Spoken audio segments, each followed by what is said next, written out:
Halo, kembali lagi bersama saya di seri belajar makro Excel dasar. Yang mungkin yang dari Google Classroom, mohon maaf baru kembali lagi update. Sudah lama gak update untuk materi PB dasar ini. Oke, langsung saja kita masuk ke materi. Kali ini saya akan membahas tentang lanjutan dari materi PB dasar, yaitu subroutine. Subroutine atau juga disebut prosedur ya. Nah, subroutine atau prosedur ini itu sintaknya seperti ini. Jadi secara sederhana itu ada sub, kemudian ada nama subroutinnya, subroutine atau nama subnya saja. Juga di sini kita tutup dengan end sub ya. Nah, ini yang sudah kita gunakan pada video-video sebelumnya. Ini sangat sederhana sekali. Nah, aslinya itu di sini ada optional private dan juga atau public ya, public. Nah, seperti ini. Jadi ada private atau public. Nanti kita bahas apa perbedaannya. Kemudian di sini juga ada parameter atau argumen list. Parameter atau argumen list. Nah, di sini ini isi kodenya. Ini isi script dari subroutine-nya. Subroutine. Kemudian juga di tengah-tengah kita bisa juga melakukan exit sub ya. Exit sub, langsung keluar dari subroutine. Dan juga ada lagi si scriptnya, boleh isi script subroutine lanjutan dari atas. Nah, ini dasar dari atau sintaksis dari subroutine. Jadi ada private atau public, kemudian juga subroutine-nya. Ini nanti yang membedakan antara subroutine dan juga function. Kemudian nama subroutine-nya parameter atau argumen list. Ini opsional. Boleh diisi, boleh tidak. Dan kemudian isinya dari apa, dan kita tutup dengan end sub. Ini end sub ya. Nah, seperti ini. Ini sintaksisnya. Kita coba langsung ke scriptnya. Biasanya kan kita kalau menulis subroutine itu cukup sub, kemudian juga nama subnya misalkan sub test 1, kita enter maka akan muncul sub dan end sub. Nah, ini sangat sederhana. Misalkan kita munculkan sebuah teks, coba print, misalkan kita isi dengan halo saya belajar, misalkan seperti ini. Nah, ini kalau dijalankan akan mencetak ke immediate halo saya belajar PB. Nah, ini subroutine sangat sederhana sekali. Nah, ini aslinya karena ini tidak diisi antara private sub atau publicnya, ini artinya sama seperti ini. Public. Ini seperti ini. Public sub test 1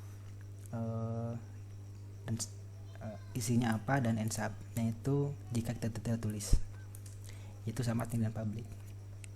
Nah, kemudian untuk penamaan ini itu tidak boleh diawali dengan angka ya. Misalkan subroutine 1 HJ itu tidak bisa, error, karena harus diawali dengan huruf. Misalkan kalau angkanya di akhir boleh, kalau di tengah juga boleh. Misalkan AH6 itu boleh, atau H6E itu juga boleh, asal jangan di awal. Seperti ini itu tidak boleh, pasti error. Kemudian juga simbol seperti ini itu juga tidak boleh. Jadi di sini hanya ada huruf dan juga angka. Untuk penamaan, dan usahakan penamaan ini mewakili isi dari scriptnya. Misalkan jika script ini adalah untuk mencetak, bisa gunakan misalkan sub cetak. Atau misalkan jika script di sini itu untuk melakukan perhitungan atau menyimpan sesuatu, bisa ditulis dengan sub simpan. Jadi diusahakan mewakili apa dari isi scriptnya. Nah, itu untuk subroutine ya. Nah, sekarang kita akan bahas tentang public atau private. Nah, public atau private ini berfungsi untuk jangkauan atau area yang bisa menggunakan subroutine tersebut. Misalkan kita di sini buat lagi modul baru, set modul.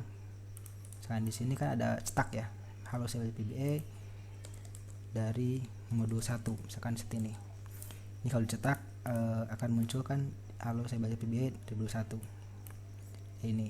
Nah ini kalau kita buka di modul 2, misalkan kita buat lagi subroutine mode 2 misalkan, nah kita panggil yang dari modul 1 itu bisa dengan cara call tadi apa, tes ya,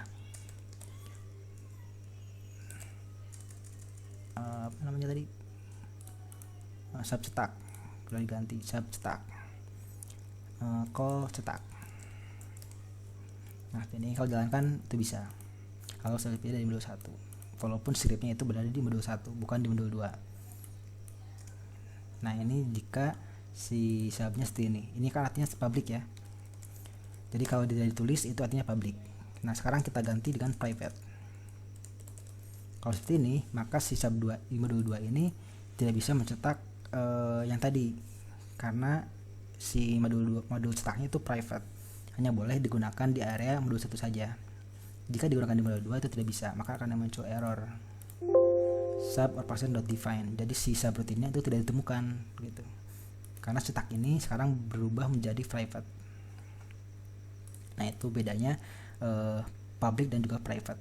Jadi private ini hanya bisa digunakan di area modul saja. Misalkan kalau di sini kita buat lagi sub cetak 2, misalkan cetak 2 itu kita panggil yang cetak 1 itu bisa, misalkan call cetak itu bisa. Nah ini ya, tadi belum di stop, kita coba dulu, kita coba di sini langsung itu bisa. Jadi si masih dalam subroutine itu masih bisa memanggil yang private. Jadi private ini bisa digunakan dalam satu wilayah. Misalkan di sini kita buat lagi di set 1 ya, ini kita buat kode, kita copy aja dari sini. Nah sini kemudian ini kita ganti dengan public lagi, public atau dikosongkan, itu bisa dipanggil dari modul manapun. Dari sini kita panggil juga bisa, berjalan ya. Tapi kalau diganti private itu tidak bisa di sini. Nah itu bedanya antara the public dan juga private. Nah itu saja pembahasan tentang subroutine di Visual Basic for Application atau VBA. Jadi pada video selanjutnya saya akan membahas tentang subroutine yang menggunakan parameter atau argumen list. Oke, sampai jumpa di video selanjutnya. Terima kasih sudah menonton dan bye bye.